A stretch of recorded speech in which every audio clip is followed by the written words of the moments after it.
সঠিক নয়। আর আমরা অনেক চিন্তা ভাবনা বিবেচনা করে আমরা চেষ্টা করেছি এবং এটা স্বাক্ষরটা আপনারা আজকে দেখছেন, কিন্তু এই ব্যাকগ্রাউন্ডে অনেক কাজ করা হয়েছে, কাজে এটা তড়িঘড়ি করে করতে হবে। গণমাধ্যমে সমালোচনা হচ্ছে এবং অনেক বিশ্লেষকরাও বলছেন যে আসলে কি স্বেচ্ছা প্রক্রিয়া বলা হলেও আসলে জোরপূর্বক করা হচ্ছে। আপনাদের ক্ষেত্রেও তো তাই হয়েছে নাকি?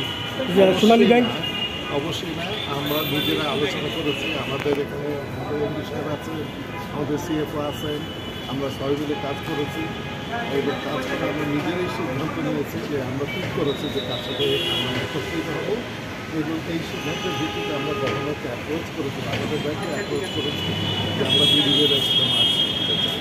এবং এটার অনেক কটা কারণ আছে।